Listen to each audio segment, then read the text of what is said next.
Today, a conversation with Jimmy Carter, the 39th President of the United States. He served from 1977 to 1981. During his time in the White House, he helped negotiate the Camp David Accords, which secured a lasting peace between Israel and Egypt. After leaving office, Jimmy Carter and his wife Rosalind founded the Carter Center, which, among other things, monitors elections around the world. In 2002, Jimmy Carter was awarded the Nobel Peace Prize. He is also the author of over 20 books, his most recent, his most controversial, Palestine, Peace, Not Apartheid. I sat down with former President Carter on Friday at the Carter Center in Atlanta, Georgia.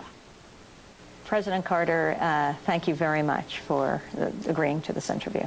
It's a pleasure. Thank you. And very interesting to be here at the Carter Center. You are celebrating 25 years of the Carter Center. You are unlike other presidents in what you've chosen to do in your post-presidential life. Can you talk about what you are proudest of, what this center is, and what you've been doing for this quarter of a century?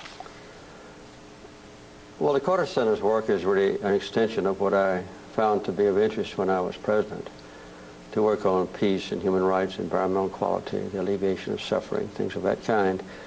But it's been oriented much more heavily, of course, away from the Soviet Union, away from nuclear weapons, away from Mideast peace talks, to dealing with the plight of the poorest and most destitute and suffering people on earth. We now have programs in over 70 nations, and not surprisingly, about half of them are in Africa, so we're constantly in Africa.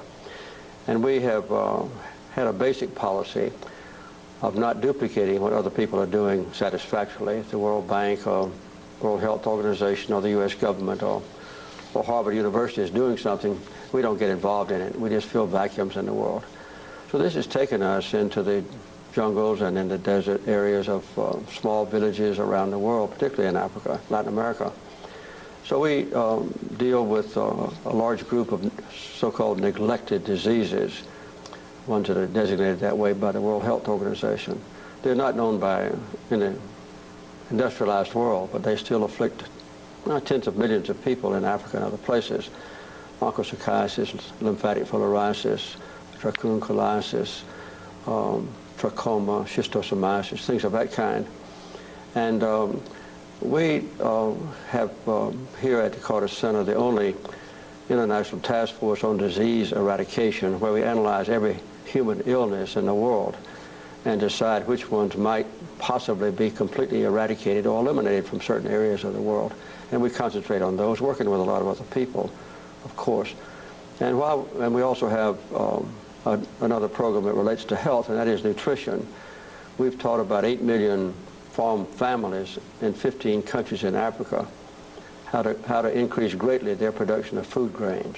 We don't deal with cash crops like cotton, but just corn, wheat, rice, sorghum, millet.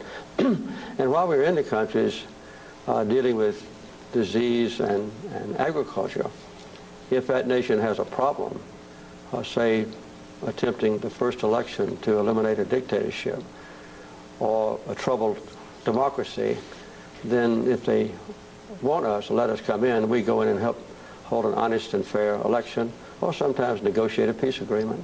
So that keeps us involved in many different aspects of life in the world.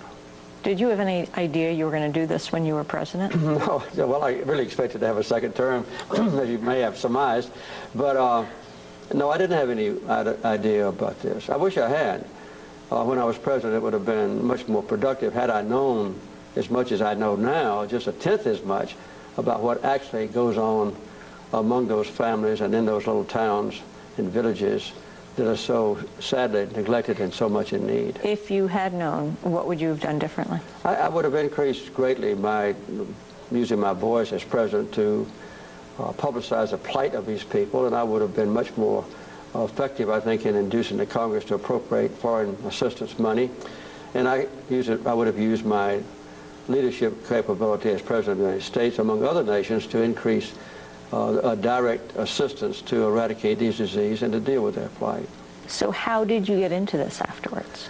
Well, I kind of grew into it gradually, because at first my concept for the Carter Center was to create something like a a miniature Camp David, where I would let people come here who had an ongoing war or threat of conflict, and I would negotiate back and forth and prevent a war, end a war. And I would also have gone to their countries had they wanted me to. We still do that on occasion, but that was my first dream of the Carter Center.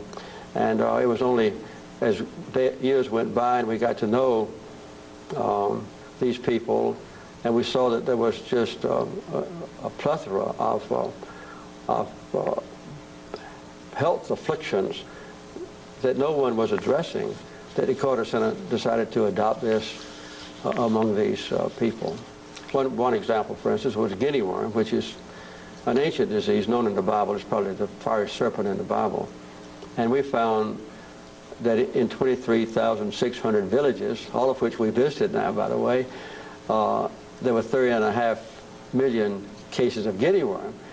And we have been in those villages and talked to the people, taught them how to do it, given them some supplies. And now we've reduced that by 99.7%, and we're down to the last few cases now. That's the kind of thing that we do.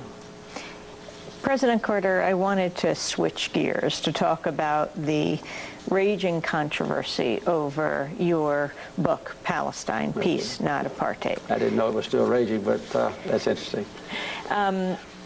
Well, it raged for a while, and now the book is coming out in paperback with a new afterword, and you dealt with that. You talked about it being perhaps the most controversial thing that you've done, maybe to your surprise. So start with the title. Talk about the message you're trying to put out with this book. Well, the message is very clear. It deals with Palestine. You're not inside Israel itself, just the Palestinian occupied territories. And the second word is peace. I describe in this book the efforts for peace so far and my formula, which I think is very reasonable, for bringing peace to Israel and to Israel's neighbors. And I repeat that over and over with a strong condemnation of any kind of terrorism that afflicts innocent people by the actions of either the Palestinians or the Israelis. And the word apartheid is exactly accurate. You know, this is an area that's occupied by two powers. They're now completely separated. The Palestinians can't even ride on the same roads that the Israelis have created or built in Palestinian territory. The Israelis never see a Palestinian except the Israeli soldiers. The Palestinians never see an Israeli except at a distance, except the Israeli soldiers. So within Palestinian territory, they're absolutely and totally separated, much worse than they were in South Africa, by the way. And the other thing is, the other definition of apartheid is one side dominates the other, and the Israelis completely dominate the life of the Palestinian people. Why don't Americans know what you have seen? Americans don't want to know, and many Israelis don't want to know what is going on inside Palestine. It's a terrible human rights persecution that is far transcends what any outsider would imagine. And there are powerful political forces in America that prevents any objective analysis of the problem in the Holy Land. I think it's accurate to say that not a single member of Congress with whom I'm familiar would possibly speak out and call for Israel to withdraw to their legal boundaries or to publicize the plight of the Palestinians, or even to call publicly and repeatedly for good faith peace talks. There hadn't been a day of peace talks now in more than 7 years.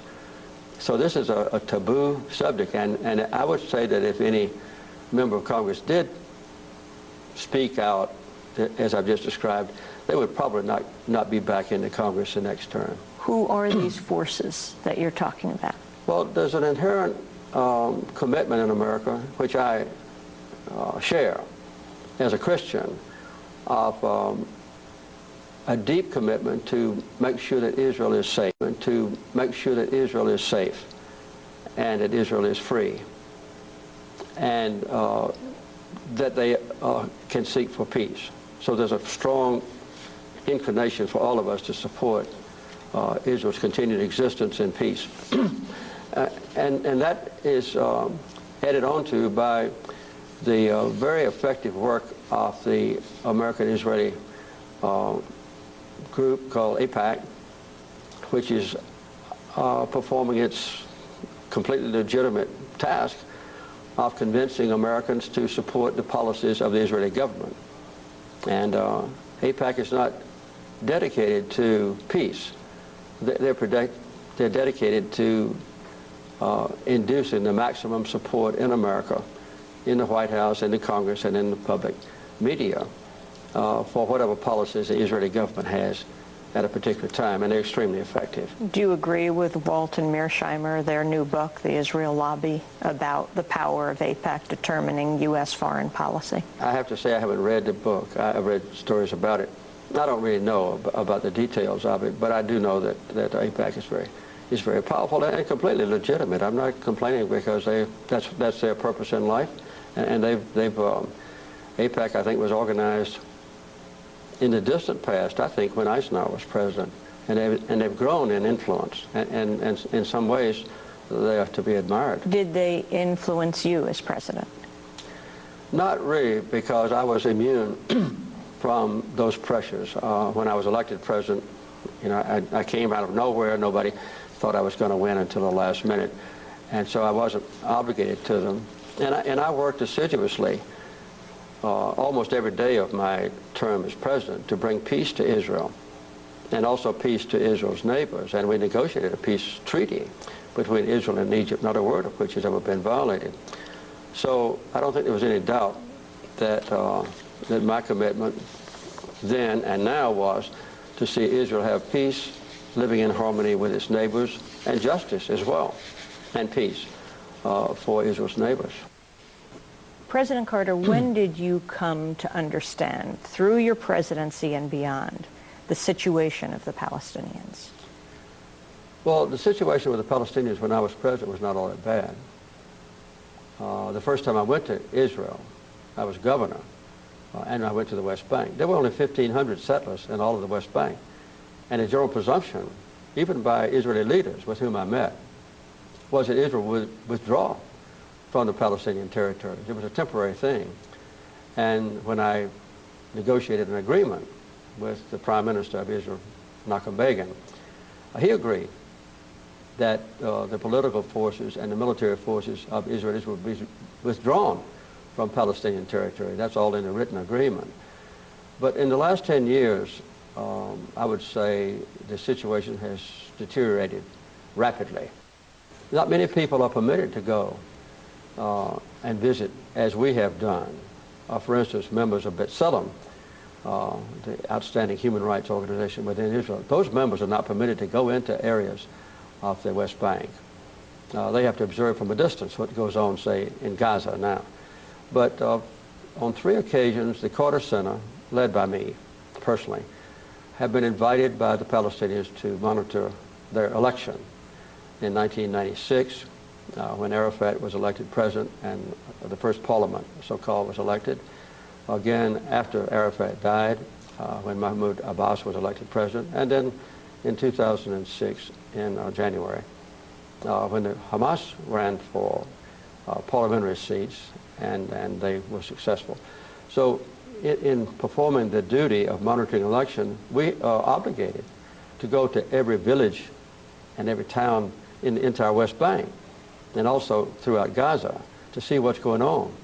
So we could see the terrible plight of the Palestinians, the fact that Israel has over 200 settlements on Palestinian territory, all fortified, that Israel has over 500 checkpoints in Palestine where the Palestinians can't move from one place to another, and where there's a wall being built completely surrounding Gaza, completely surrounding Bethlehem and other substantial sized cities, deeply intruding into Palestinian territory and encompassing more and more land for the Israelis to take away from Palestine.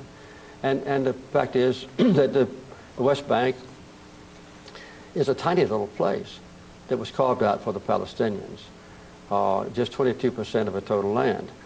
But the problem is that Israel wants to take that 22% and control it. And major highways are built from one Israeli settlement to another and into Jerusalem, from which many on many of those highways the Palestinians can't even ride, or sometimes can't even cross the highways. So this is what's happening inside Palestine, perpetrated by the Israelis, and this is a major obstacle to having what I want and what most Israelis want, by an overwhelming majority, and that is peace. At this conference, you described the wall as worse than the Berlin Wall. Oh, it's much worse. The Berlin Wall was built by the communists on the communist side of the border between East and West Germany, as you know. This wall is built on Palestinian land, and it's designed not for security. That's an ancillary benefit, but it goes deep within the West Bank just to carve out more and more land for the Israelis to occupy in Palestine. What is the point of the wall? The wall was planned originally by Yitzhak Rabin when he was prime minister. He's the one that negotiated the Oslo Agreement, a peace agreement, to be built along the border, the 1967 border between Israel and Palestine. And the International World Court and I and others approved completely. There's nothing wrong with that. That would have been like the Berlin Wall. But then Rabin was assassinated, and his successors, Netanyahu and Sharon and others, decided, let's move the wall from the Israeli border to intrude deeply within Palestine to carve out some of that precious land for the Israeli settlers to occupy. What do you think of the Supreme Court, the Israeli Supreme Court ruling that the wall has to be rerouted when it comes to the city of Beilin? Well, that's a tiny little place. I'm familiar with the geography. The Israeli court system is a very strange one. I describe it to some degree in my book. Almost all the decisions in the West Bank are made by military courts. It's not the civilian court. On occasion, rare occasions, the Palestinian people have been able to get an allegation before the Israeli Supreme Court that the wall is intruding excessively on their land. And it may be that 300 yards of the wall would have to be modified if it divided, say, a Palestinian family from their cemetery or from their gardens and so forth. And that does apply. And the wall is rerouted to accommodate that particular court case. But the Israeli courts also have a policy different from our courts, that nothing that the Supreme Court rules sets a precedent. If the Supreme Court rules that this wall is overly intrusive, it just applies to that little 300 yards of the wall and not to the entire concept of the wall. So it's almost impossible for a Palestinian community to hire an Israeli lawyer or a group of lawyers to take their case to the Supreme Court and have the ruling made. So that's a very rare occasion, but a very valuable occasion for that particular community. President Carter, you and President Clinton differ strongly on these issues. Clinton has blamed the Palestinian leadership for rejecting what he called a generous peace offer from Israel and the U.S. beginning at Camp David in July 2000. Yes. Your view? Well, I spell it out in the book. I mean, it's completely accurate. There was a very heroic effort by President Clinton, and I have expressed my admiration for him and my appreciation for his effort. But the proposal that he made was very ephemeral. There were never any maps drawn. There were never any particular delineation of a future border between Israel and the Palestinians. And the proposal that was made also permitted the Palestinians, the Israelis, to have still large portions of Palestine. And it did ostensibly restore about 90%, and it did ostensibly restore about 90% of the little tiny West Bank to the Palestinians.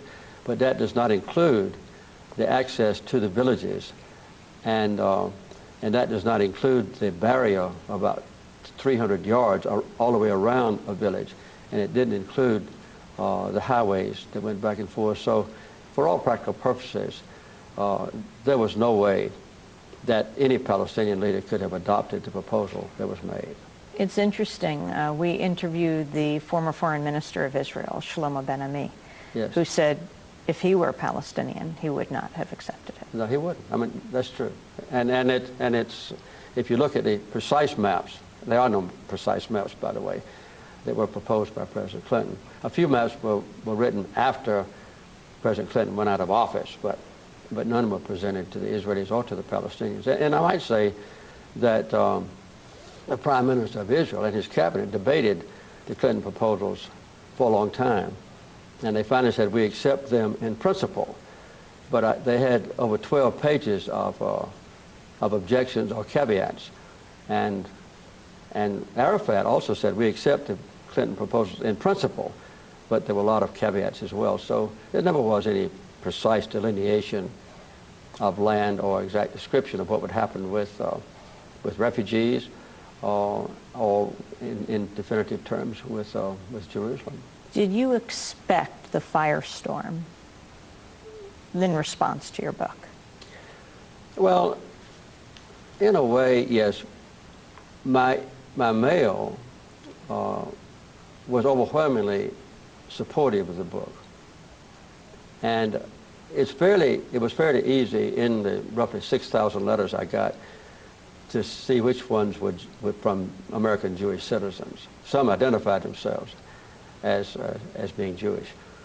And a number of them dozens were rabbis. 4 said they identified themselves as Holocaust survivors. All of them in favor of the book. Over 70% were in favor of the book.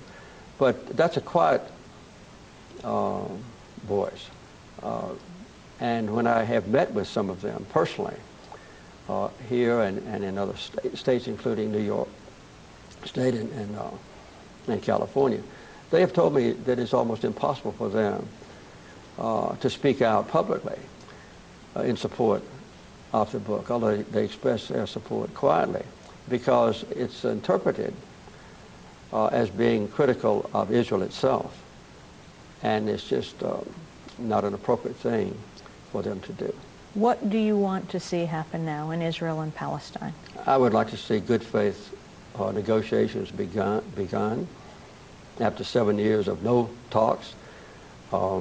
There's some basic principles that have been written that I describe in detail in the book that would delineate a proper border between Israel and the Palestinians, with some modifications of the 1967 borders that would permit half the Israeli settlers to stay in Palestine and swap an equivalent amount of land to the Palestinians just east of Gaza.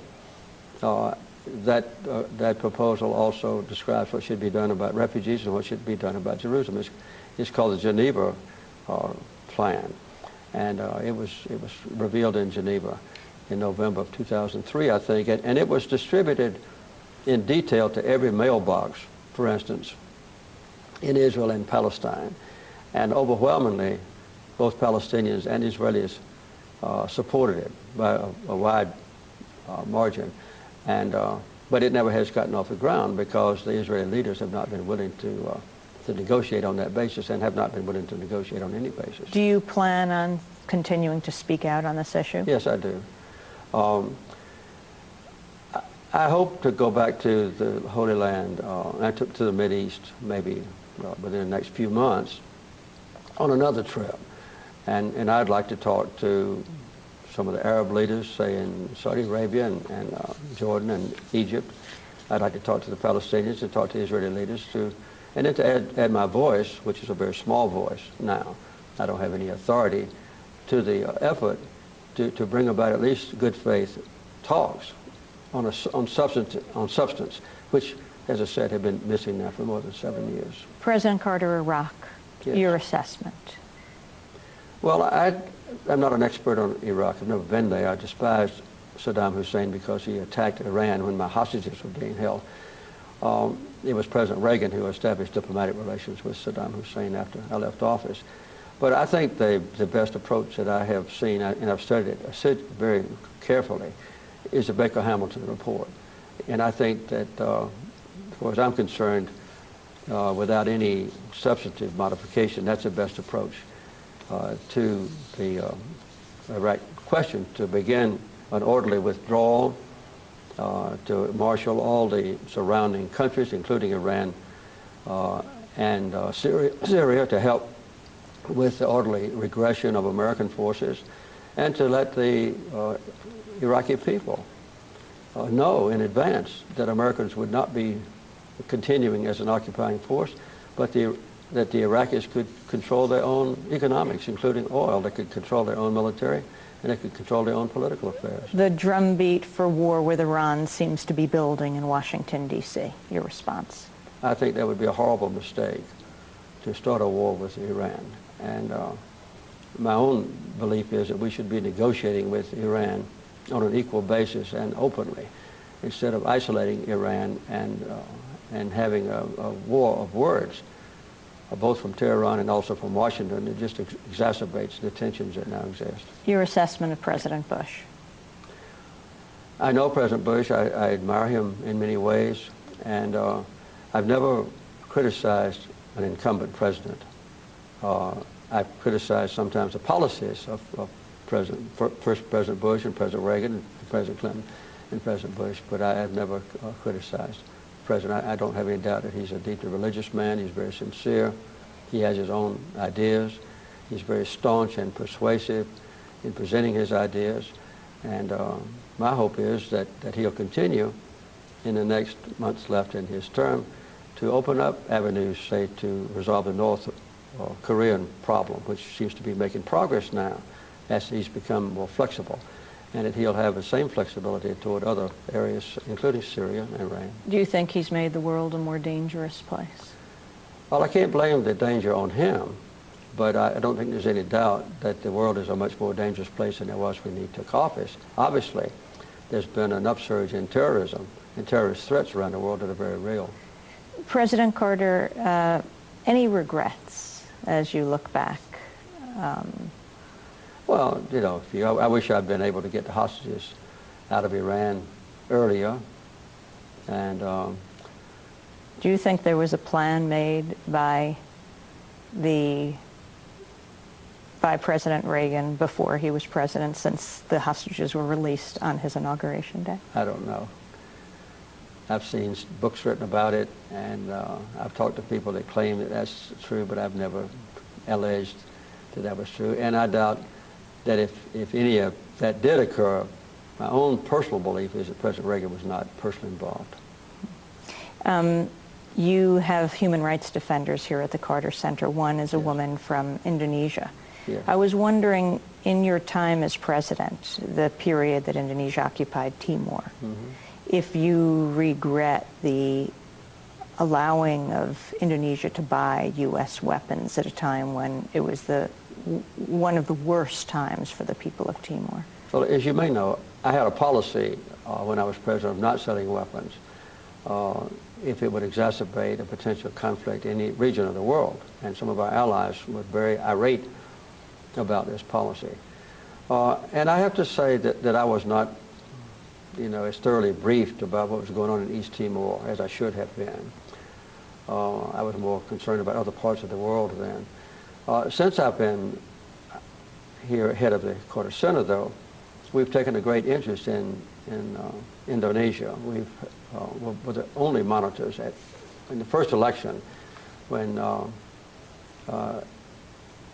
Indonesia started moving toward democracy, and we've been for both elections there. And after the first election, the Carter Center sent a delegation to negotiate with people in East Timor, and we joined with the United Nations in conducting the first elections in East Timor. And this year, just a few months ago, we were again in East Timor, trying to help them assuage the potential violence in that country and have them have a stable government. So we've played a great role, not only in Indonesia bringing democracy and relative peace, but also in the independence of East Timor in that referendum, and now to perpetuate democracy there. Along those lines, as a president, what do you think are the reasons why you can be so isolated, a president? For example, in the case of Timor, saying now you wish you had known more at the time what was going on. Well, a president, almost by definition, is immersed, literally, in hundreds of issues every week. They're not only dealing with domestic issues like energy or environment or education, health and welfare, also with the Congress in budget affairs, preparing the budget for the military as well as other things, developing new weapons, and trying to make sure that we address the crises that confront us in an effective way. This was a time of the Cold War, when I was constantly aware of the fact that the Soviets could launch a missile and 26 minutes later it would strike the United States with devastating effect. I had to be prepared for that. I became deeply immersed in some long festering issues. For instance, the Panama Canal treaties had been almost a matter of conflict between America and Latin American nations, including Panama, since the time of Lyndon Johnson. I just got back from helping to start the expansion of the Panama Canal.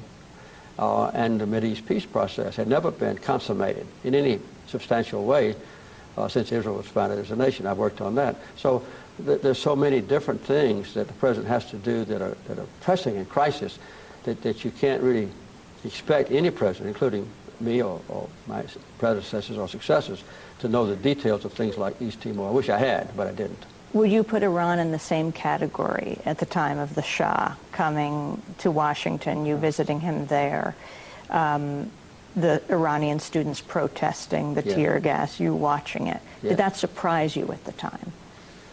It concerned me at the time. You know, when the Shah came here to visit in November of 1977, my first year in office, I knew that he had been an intimate friend of 6 presidents before me and a staunch ally that provided stability in that region of the world. But I knew also that Sabak, his secret military service, had attacked some student demonstrators. And I took him in my private office and chastised him about it and said that he was facing an uprising in Iran if he didn't assuage his physical attacks against demonstrators. He ridiculed me and said that I was too innocent, and all the Western leaders were also, that these were just a few communists, less than 1%, who were creating a disturbance, and it was best to put them down then. So, you know, that was, in retrospect, something that the Shah and I both should have known. I don't think any intelligence service in the world predicted that the Shah would actually fall and that the revolution would be successful. But I've written about this in my previous books, and it was a very interesting and tragic occasion. By the way, after the Shah was deposed, we provided him a haven here, as you know, but we also reestablished very quickly diplomatic relations with the revolutionary government. I had obviously permitted the Iranians to have representatives in Washington, and is well known. I had about 60 diplomats in Tehran carrying on diplomatic affairs. They were the ones who were taken. So we were trying to have diplomatic relations with the new government of Iran. Finally, Mr. President, what you're proudest of? I think the espousing and implementation in many cases of basic human rights around the world, and raising high that banner so that many others could follow our leadership. And I'm proud that we were able to broaden the definition of human rights beyond just the right of assembly and freedom of speech and freedom of religion and trial by jury and electing our own leaders. That's political rights, but also to the other rights, the right of a human being to have health care and education and self-respect, dignity, a hope for the future. To the extent that we have been successful in some of those cases, not enough of them, I'm very proud that that's what the Carter Center has been able to do. President Bush told his biographer when he asked what he would be doing when he left office, that his dad can make something like $50,000 to $75,000 a pop for speeches, so he might go out on the speaking trail. Do you have any recommendations for him? No. But you have to remember that former presidents, just like 4 or 5 different people you meet on the street are all different. And we have different motivations, different ideas. And, you know, I've chosen my career since I left the White House. I never have been on the lecture circuit, which is very lucrative. I've never been on corporate boards, which is also very lucrative and very gratifying. I've just decided to devote my life to the Carter Center. But President Reagan and way back to President Truman and Johnson and different have done all different things. So I don't have any good advice. We have made the Carter Center available as a potential model for presidents who have left office since I was there. And they've all sent delegations here to see what we do at the Carter Center. And in some cases, they have emulated some portions of our chosen career. Your plans for the future? Well, as long as I'm physically and mentally able, I'll continue to try to do what the Carter Center decides, you know, are the best projects for us to undertake.